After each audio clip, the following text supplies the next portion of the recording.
before, it said that this is the format. Here's the format you need to use for your EAP, a format. It was prescriptive and almost demanding that this format be followed. Instead, we focused on providing contents. Here are the contents in this guideline that we recommend, that you strongly recommend, but recommend that you have in there. We combined some other sections, and things were kind of all over the place, and we put them in their right places. One of the big things that needed to be added and was emphasized throughout this document was the input from the emergency management authorities. This is key. It was not really in the old document, and it's not just the emergency management authorities, but any of the folks who are key in implementing this plan need to be part of the process of developing the plan. And you know, I say over and over and over, and I probably could put 5 more overs. We really included and enmeshed this idea into this program. And we also use pictures and photos to further emphasize those activities.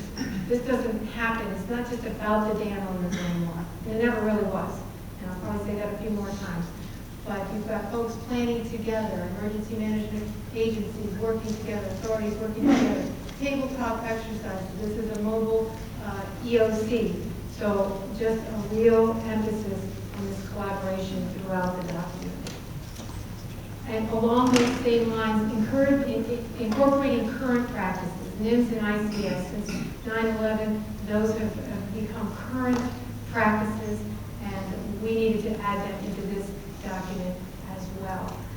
In doing so, we've removed references to emergency classifications and numbering systems. In the past, it would be like we have a level 2 emergency, and who knows what that means, and who defines that differently than the next guy. And in a real emergency, I think we're all coming to find out that plain language is where it's at. We recommended levels that describe some of these terms were in there before, but they weren't emphasized as being really important. And the NIMS ICS is really that important. So emphasizing the use of plain language. Throughout the document, there's examples of notification statements, and all of our examples now emphasize, describe the situation, use plain language. Don't say things like level 1, level 2, or like. And there's a whole section that's been added on just NIMS and ICS in this document. Very, very, very important.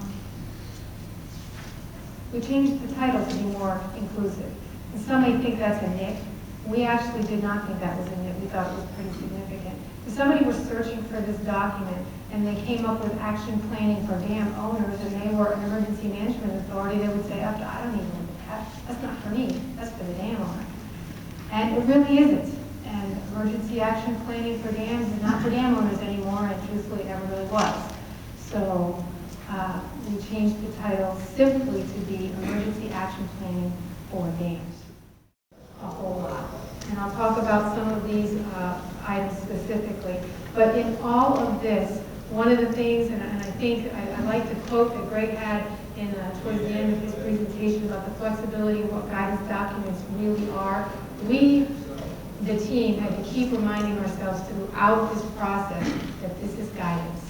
This isn't going to be a one-size-fits-all. This isn't going to fit everybody's individual situation, that it was guidance. We would get into pretty heated discussions and just step back and say, wait a minute. This is way too detailed. This is guidance. People are to use this as a springboard to their own situation. So, improving readability. A lot of folks think, well, what's the big deal?